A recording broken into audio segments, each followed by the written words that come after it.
Hi guys, and welcome to this little mini episode that we put together from our time at the exhibition that Sam Pooley-Stride beautifully put together. This is Seas of the Moon 2, and I'm very, very grateful to have been invited to this. We just took a walk around, spoke to a few people. There's never really any plans for these sort of things. If I'm making a vlog, I'll make a shot list. When it comes to interviews, I'll just grab whoever looks great. So if you're on this, you look great, and thank you for chatting to me. So anyway, I'll let you get on with this and enjoy it, and I'll catch you guys at the end.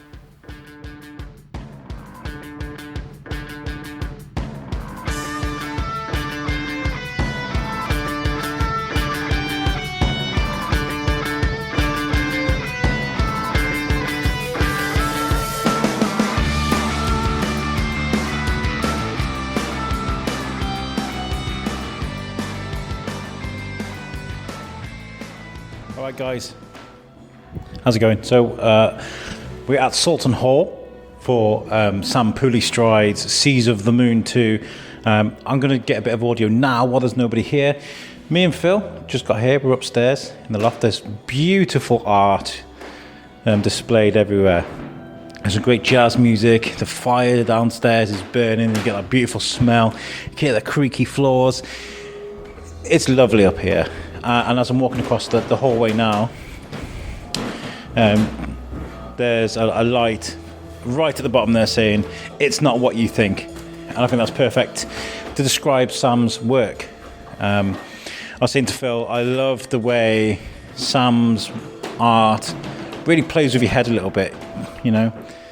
First you see one thing, then you see another.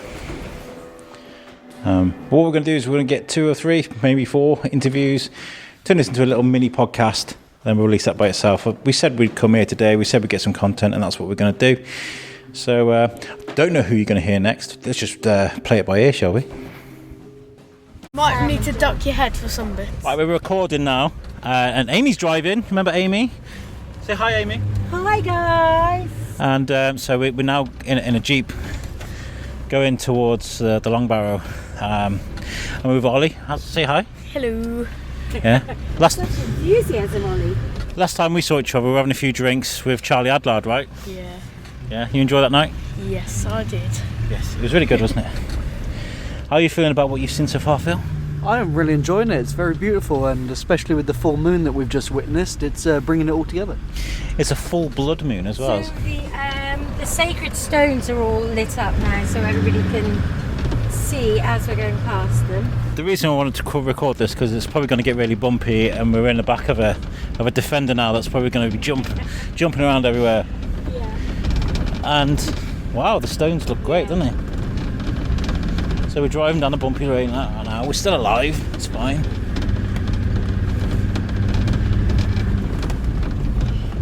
So Sam, we just bumped. We saw Sam, and she was like, "You guys go ahead and get the first pictures." But before everybody else gets there, because apparently it's meant to look beautiful. So when we get on there, what I'll do is I'll record again, and we'll get our first impressions of the place. So you're not going to hear much after this because of the car and the bumping and stuff. So we'll catch you in the Long Barrow. Hello, so I'm Alex from the Shrewsbury Biscuit podcast. Would you guys like to introduce yourselves? Yeah, so my name is Beverly Edmeades. I'm part of the team here at Sacred Stones. Oh, wow. And this is... Hi, I'm Harriet Love, and I'm part of the team at Sacred Stones, and I'm one of the artists that makes the stained glass niche covers. Amazing. So what are your roles here then? What do they entail? Okay, so that's a really good question. Lots of people ask what I do, and I guess we sort of worked on a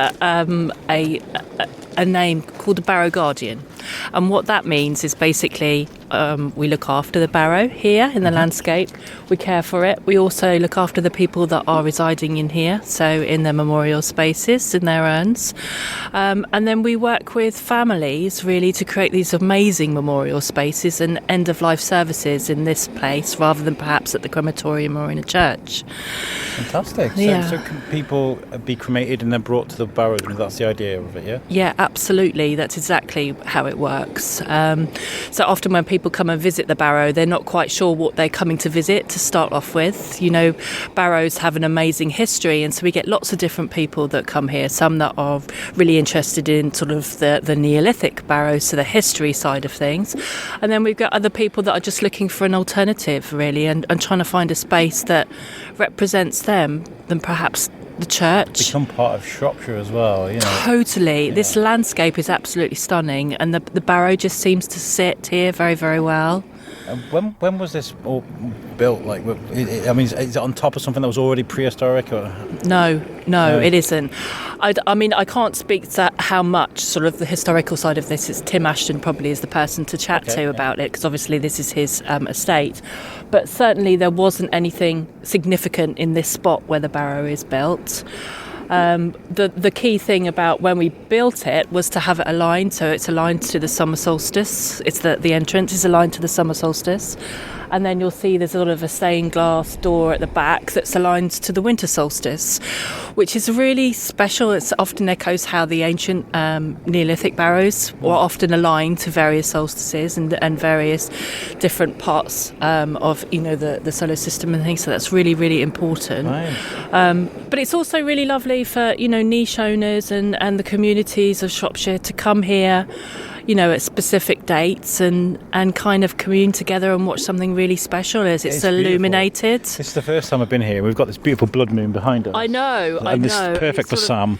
She deserves that. And the sky behind us as we're talking, and it's really quite something. I've got Phil, who works for me at the Biscuit. He's got a camera. He's trying to get a perfect picture of that moon, so we'll see what he gets done with that. We've had a bit of experience with stained glass. I've did an interview with Natalie Hildegard-Lee, who does amazing work in Shrewsbury, and she talks about how the process of making stained glass. Yes. So, like, making stained glass for something like this, yes. What kind of process was that? Was it more difficult because of the situation that this is? Time's important, and working with the families, because sometimes they will be wanting a niche cover in preparation for laying their ashes, or if it's a family that are going to have a lot of urns, they all come together and they will ask me what to put in the window. Would be based on their experience through life, whether it be a cruise. I have to, you know, I'll put in something from Africa, or some special phrase, or a place they've been. Just something a bit like when you're going into a church to remember people. I can put the date on and a memorial, and then it's just placed in the door in front of the niche with the ashes behind it, or the candle behind it. It just lights up the space. You'll have to go in and have a look. Yeah, I haven't been in yet, and I was going to take the mic and my camera at the same time and sort of get my first reactions, because I've been really looking forward to seeing this, and I feel like this is the best way to see it is at night like this. So it's a perfect night. I think it's really important, actually, with the way that Harriet works. So once you go into the Barrow, what you see are lots and lots of shelves, and each of those shelves we refer to as a niche, and those niches are where people can place the urns, and often they can place multiple urns. So as families, you can be together, you know, and that's quite important. The other thing is, you know, they all have their own covers. Some are stone, some are stained glass, and some of them are openable, which for a lot of families that's really important. You can still touch the urns, you can hold the urns, you can place photographs or cards in with them. They become sort of a time capsule for families that they could keep going and visiting. So that's really important and very different to the way lots of other people work. And the niche covers, you know, they kind of act like a gravestone, but without having names and dates. They tend to tell a story. You know, there are these beautiful stained glass doors that often, once they're illuminated, really give you a picture through these beautiful photographs and images and the colours. Families as well, isn't it? It helps with the grief process as well. If you were to put the Shrewsbury Biscuit logo on there, they'd be like, "Oh, that's Alex. I know that." Yeah, absolutely. You know, and you know, but you know, people laugh, but actually, for some, it's really important that you're represented by that kind of thing, and it brings a smile when people come and visit.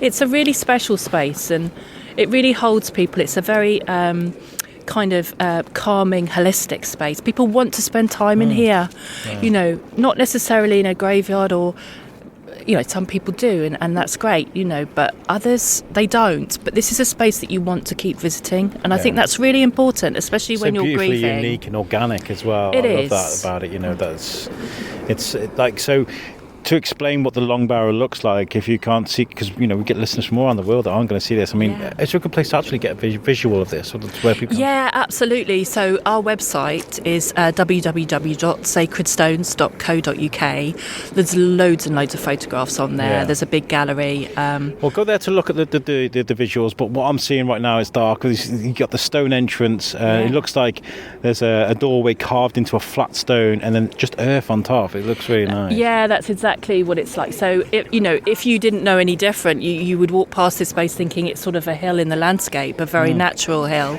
Amy brought me up, and I was like, I think it's really nice actually that all I'm seeing is a pile of dirt from behind, because I'm going to walk in and I imagine my mind's going to be blown going in there. I really hope so. Thank you for chatting to me, guys. You're That's very really nice. welcome. I'm going to go take a look in there. Yeah. Enjoy. Right, so I'm with Phil now. We're going to walk in. Got to try and describe what I'm looking at. Okay, so, oh my God. Hello. Hi. Wow. So to try and explain what I'm looking at, it's just like a huge dome of rock with the niches, candle lit, beautiful stained glass doors like you just heard. And it's so calm in here. So I'm walking down a long corridor now with more niches and candles into what seems to be the main hall, and it's just beautiful, isn't it? This is a place where I could sit and just chill all day. It's so peaceful. Right, I'm gonna go. We'll get some more interviews, but I feel like I'm being disrespectful with the microphone here, so. Right, so come out of the way. Yeah, we'll come out the way. So I found Jonathon Soden, and we've been dancing around each other for a while trying to get interviews and stuff. So I'm glad to finally get a mic and shove it in front of your face. How are you? You good? Yes, very well, very well. Very excited. What does it mean to you today to have this for Sam? I think I've seen Sam progress over the last sort of 5-6 years, and when she did her first exhibition, her first solo show on her own, it was so impressive. Not the illegal one. That was the We joke about it. That was the joke illegal about one. it now. It's far enough away. It was so impressive what she was able to do. Yeah. Conceptual wise, but also the paintings as well. Mm-hmm. So for me, just being what's the word? Able to support Sam and to put on the next exhibition is truly wonderful.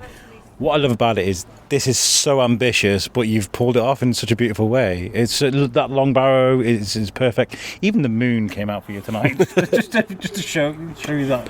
The moon tonight, it's incredible. It's absolutely wonderful. We couldn't have. I think Sam was just saying that usually in Shropshire it's either going to be raining or something, but it looks absolutely amazing. Yeah. And how long has this taken to put all together? It's a bit, like I said, it's ambitious, right? Yeah, I think probably 6 or 8 months in the making, really, from when we first had that meeting to say that this is the location that we wanted to use. It's like putting on a wedding. There's so many factors in it with the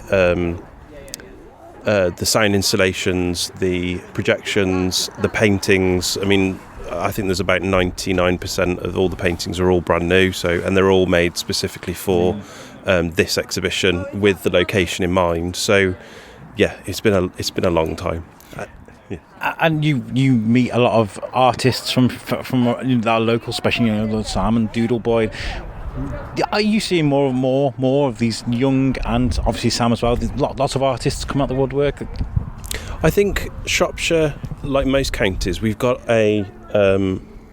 do have a plethora of substantial artists, and I think Shropshire is becoming known for artists, and it's wonderful to make those connections. I keep saying that Shrewsbury is a very art-savvy town. It really is, though. It's beautiful. Yeah, I think there's still a long way to go. I think there needs to be more big groups of artists that kind of sort of show their skill sets in more maybe formal ways. One way that's happening this summer is the Shrewsbury Arts Trail, and I think that's a good way of kind of bringing all the artists together and sort of bodies like myself to showcase with the museum, and sort of using bigger entities to showcase the local art scene as well.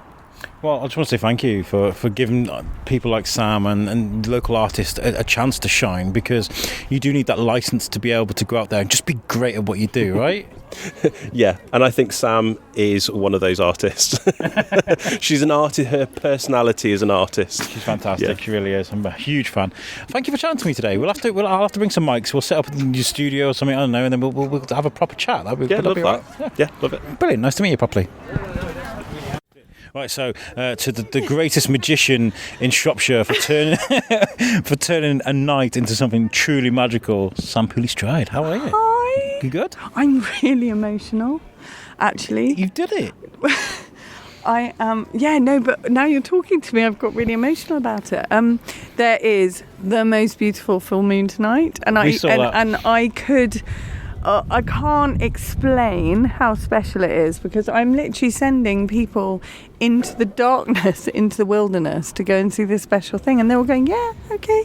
It's one thing we've talked about the most. Obviously your art is beautiful as well, but the moon is just like, well, you couldn't have asked for a perfect season of the moon too with the moon. So you know what this moon is? This is the storm moon, this moon. And it's a very special moon, because I don't know if you've had a bit of bad juju in the last couple of weeks. I know I definitely a lot have. of people. So a lot of people have had a lot of bad juju, and that's been what's been coming in the next 2 weeks. And the storm moon is here to get rid of it all, and then we'll feel better tomorrow. Do you know what? I'm going to believe you in that, because I really do need something to grasp onto anyway. Yeah. Your artwork is perfect. It's just perfect. I mean, it's just everything about it. No, because like Phil was spending for ages trying to get a picture of. It's not what you not. What is it? It's not what you. It's not what you think. It. Yeah, and he couldn't get a picture of this light, and I think that was the whole. It kind of made sense to me. It's not what you think. Have you seen the ones at the end? Yes, we saw that. That's one of my favourite things that you've ever done. It's okay if you don't like me. And have you seen this on my shirt, on my jacket? I know, I love it. So I've had a friend who has made my outfit, and she's done this amazing embroidery on the back of my jacket. It's because you rock. People love you, and you're doing a great job. And we've got some great interviews today, and I'm not gonna. I know there's like some really cool VIPs in there. I'm not gonna shove a microphone in them faces. I saw Charlie Adler. No, I'm not gonna do that. But the fact that they're here, and the fact that everybody's like, wow. How does that feel, actually? Terrifying. Really? Terrifying and amazing. It's really interesting. So all the art arrived, and it was all in this ground floor room, and it looked like massive amounts of art. And it's like you start putting it up, and it's like the whole room absorbs it. And then I was walking around going, God, it doesn't seem like there's much there. But actually there is quite a lot here. But it has been, a very interesting week of sorting and putting it up and the curation. But I hope you think that the way it's put together is good. It flows beautifully. Yeah. It really does. So, yeah. I love that the light show at the end where it says, who just said it? It's not what you think. You can see it through the round. Yeah. So that was the idea. So you know that it's all to do with. Hey mate, how was that? Hello. Was that beautiful? Was that beautiful? Amazing. Yeah, absolutely, you loved it. Amazing. Yeah. Okay, cool. So. That's a really famous artist, and I'm really scared because he's now seeing my art. So this is where it's a bit like scary, because you're kind of. I feel naked tonight. I was going to say it does make you feel vulnerable. Oh my God, it's so scary. But actually, sending people up to the Long Barrow first, and then going in there, it has given me space to breathe. It's like a course meal, isn't it? Yeah, a bit, and it has made me feel like, okay, it's I've had time to kind of not drink too much, most importantly. Well, you got to take this in sober, and then you got to maybe then do the other. That'll be in about an hour and a half. Yeah, no, I'm very proud of what we've done. I'm proud of you too, and I'm genuinely thank you so much for inviting us here. Thank you. It's been a real genuine pleasure to be here. So thank you. Thank you. Right, so there we go. We're going to leave it just there. It's been over a week since this event, and all I remember is the warm glow, the feeling of being so honoured to be at an event like this. It was truly, truly beautiful night. The moon was beautiful. It was the brightest, most fullest moon you've ever seen. And for an event called Seas of the Moon 2, it was kind of poetic justice, really. The Long Barrow, I wanted to do this real like sort of intricate, detailed walkthrough, but it's a weird feeling once I got in there because it's beautifully calm, and it feels like the wrong kind of place to be going. And as we walk around, we see the bricks and the beautiful tiles. It just felt like the wrong sort of scenario for that. So you heard me sort of kill that off out of respect, really. It was really beautiful, and I would encourage anybody to go and take a look at that. It really is quite stunning. There was loads and loads of notable characters and amazing people at this event, but I didn't want to make people uncomfortable by taking a microphone and shoving it in people's faces. I wanted people to enjoy themselves and enjoy the art without me getting in the way. So there was Charlie Adler, my good friend Maggie Love was there, and Andy McEwen was there, and there was lots of amazing people all enjoying Sam's art. And I want to say, Sam, well done, absolutely well done. It was a science, it was magic, it was just unbelievably talented the way you put that together. It looked stunning, it worked, and I hope you did well. Right, I'm going to leave you guys by telling you about our website, which is the Shrewsbury Biscuit podcast.co.uk. All of our content is playable from there, so if you go onto the website, click play, and it'll play straight off there. That's if you don't want to listen to us on iTunes, Spotify, Poppy, wherever you listen to me right now. There are other options out there. You can even tell Alexa or your home devices to play Siri, Google, etc. I will catch you guys next time. Thank you so much for listening. Peace out.